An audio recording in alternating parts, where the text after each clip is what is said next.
with the mechanics of pitching. Okay, so there's a lot of potential information to process and to understand and to get better at. But I really wanted to make this video just to kind of simplify this whole entire dynamic for you guys, because for me personally, I was someone that's dove into all of the types of information because that's who I am as a player. I want to know everything. Even as a person, I want to know everything. I want to comprehend everything.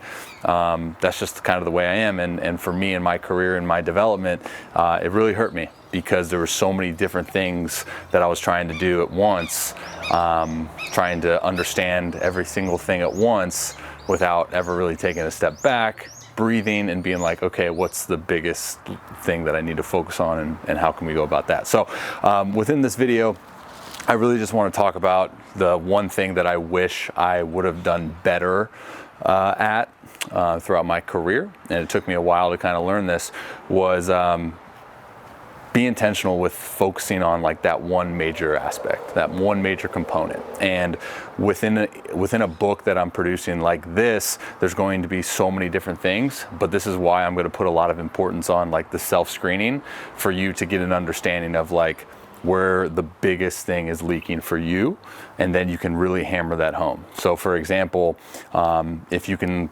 self-screen yourself, or if you've been told by coaches like, hey, you know, you got to do more with like your drive leg, or when you watch your delivery, you can see that your drive leg is just not being included and being involved as efficiently as possible within your delivery. But you can also see that there's some lead leg block issues, there's some arm path issues, and so on and so forth. This is where it gets extremely crucial that you go, all right, I'm only going to focus on my drive leg. I'm only going to focus on these progressions with my drive leg. My biggest fear with producing a book like this that includes so much information is that I get people that try to do a little bit of every single component. That's where we don't get a lot of stuff done. That's where we don't see progress, okay? If you're trying, think about this. If you're sitting there, you're in a stretch position, okay, and you're throwing, and you got some things that you're working on, and you're throwing, the amount of time that it takes for you to initiate your delivery into the time it takes where that ball is out of your fingertips and it goes to the partner or your catch or whatever, probably a process of like, what, 3 seconds, 2 seconds, 3 tops maybe. If you're trying to sit up there and you're here and you're thinking about, okay, I got to make sure my initial move is this, I got to make sure that I'm stable, I got to make sure that my drive leg absorbs force, I got to make sure that my hips rotate on time, I got to make sure that my lead leg block is efficient, I got to make sure that my hand path is right, I got to make sure that I'm finishing my throw, I got to make sure that I'm buying my arm more time to decelerate, I got to make sure that I'm finishing like looks dope.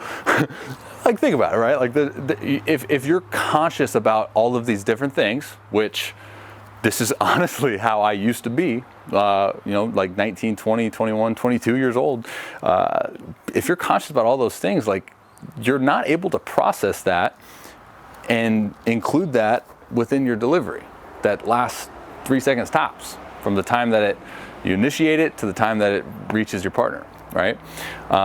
So this is where I become extremely transparent and make you guys understand that like the intentionality behind all of the work that we do needs to be precise, and that's not just precise in the terms of like working hard and putting a lot of hours in your drill progressions, your throwing programs, and your weight room stuff. Like, yeah, that is intentional, but it's about having an idea and having a plan for exactly what you want to attack, right? So for me, just to give you guys an example, if there's something that I'm focused on, say again, it's that drive leg, right?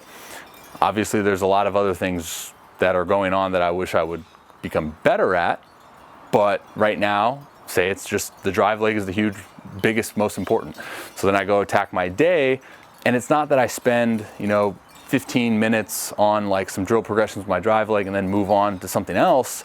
It's like, no, this day, this week, like this 2 weeks, 3 weeks, whatever it is spent on that one thing, right?